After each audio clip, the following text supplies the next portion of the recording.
ፈልገሽ? ይቅርታ አንጠይቄ ነው የመጣሁት። ኧረ እባክሽ። አንተ ነህ እንጂ ብለህ ሰድብከኝ? አዎ ሰድብሽ። ምን ይፈጠር? እዚህ ቁጭ ብለህ ሰፈር ድንጋይ ከምታደርጉ ተነስተህ ስላሰበ ወርቁ ሲያስተጋ አመጃ አቻችባ ዝም በይ። አይንሽ አራክ አንድ ነገር ብታደርገኝ የከፋ አደጋ ውስጥ ዝም በይ። አንተ እኔን የምታየኝ? አዎ መጥተሽ ምን ታመጫለሽ? ማመጣውን ማሳይሃለሁ። እሺ ደነዝ ጅል ፋራ አመጃ ምን ይመስላል እንጂ ማለት ነው።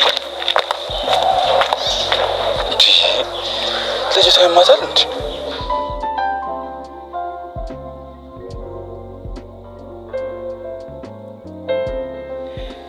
ባርኮት ለምን ፍቅር አትገልጽላትም? ሰው ምን ይለኛል የሚለውን ተው። ሰራተኛ ነች እኮ ልጅቱ። ደግሞ ሰራተኛ ወደ ደልባል ነው። ሰራተኛ ሰው አይደል እንዴ? ልጅቱ ደግሞ ንጹህ ልብ ያላት ንጹህ ሴት ናት። ሳይቃጠል በቅጠል ነው። እንዲሁም ለምን አሁን አላወራትም? ቤት እኮ ማንም የለም። እንግዲህ አደይ ደግሞ ዛሬ በጣም ይለያል። ነገር ግን አደይ ሊገሏት ለትንሽ ነው የተረፋት ባርኮት ማለት ነው።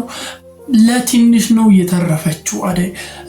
ፍቅር ከሰልማን ደጃው አስገብታ ከሰልማን ደጃው ሲጨስ ነበርና አፍኗት ሊገላት ትንሽ ነበር የቀረው። አደይ ለትንሽ ነው የተረፋት ባርኮት ማለት ነው። ባርኮት ቶሎ ባይደርስ አደይ እዛ በጭሱ ታፍና ትሞት ነበርና ባርኮት ነው ያተረፋት። በሚገርም ሁኔታ ባርኮት ነው ያተረፋትና ለምን እንደዚህ ያደረግሽ ብሎ ያው ፍቅርን ጥፊ ያስገብቶላታል። ይገባታል ብዬ አምናለሁ። ምክንያቱም የመግደል ሙከራ ነው ወንጀል ሊሰራቸውና በጥፊ ሲልጣት ነበር። ሁለተኛ እንዳታረጊ ብሎ በጥፊ መቷታል። እና ያው ዛሬ ያየሁት ነገር እየገረመኝ ባርኮትም ይፈልጋታል። አደይን በጣም ነው የሚፈልጋት። ምክንያቱም አደይ አስተዋይ፣ ጥሩ ስነ ምግባር፣ ጥሩ ባህሪ፣ ጥሩ አስተሳሰብ ያላት ልጅ ናት።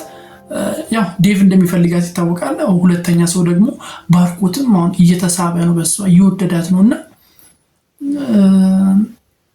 አደይ ግን እንደ ወንድሟ ነው የምትለው። ነግረዋለች። አንተ እኮ ለኔ ወንድሜ ነህ ምናምን ስትሉ ነበር። ግን ባርኮት ጋር ያለው ስሜት ወንድምነት አይደለም፣ ሌላ የፎንቃ ነው። ያው ተቀናቃኝ መጥቶበታል ማለት ነው። ዴቭ ላይ ኃይለኛ የሆነ ተቀናቃኝ መጥቶበታል። ያው ዴቭ ዛሬም ተስፋ አልቆረጠም። ሲጠይቃት ነበር እኔ ወድጄሻለሁ ምናምን ሲላት ነበር። ነገር ግን አደይ እንደዚህ በቀላል እሺ የምትለው አይነት ሴት አይደለችም።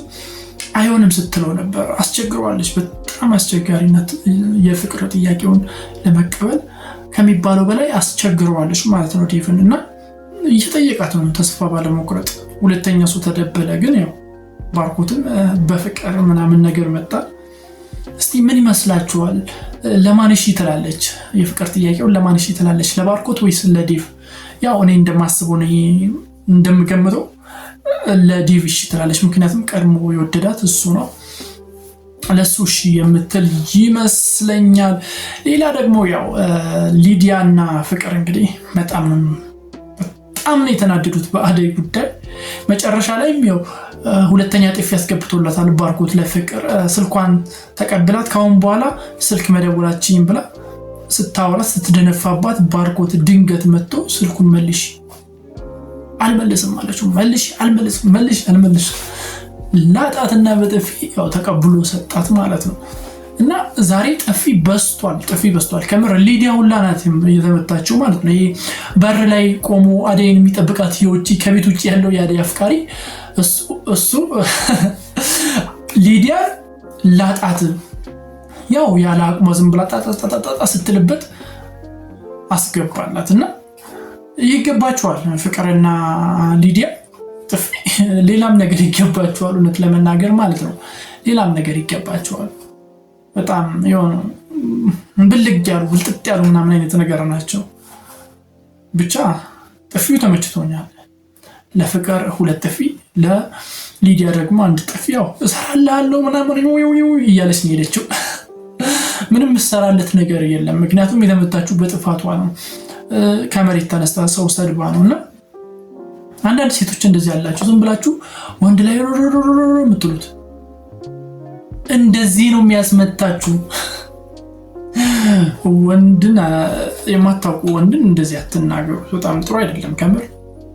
ማታቂውን ወድ ዝም ብለሽ ዲስሪስፔክት አታርጊው። እንደዚህ አፍሽን ሞልተሽ ልክ ሊዲያ እንዳደረገችው እንደዛ ብታረጊ ያው ጥፊ ነው የሚከተልሽ ማለት ነው። ስለዚህ በጣም ከባድ ነው። እንደዛ አይደረግም።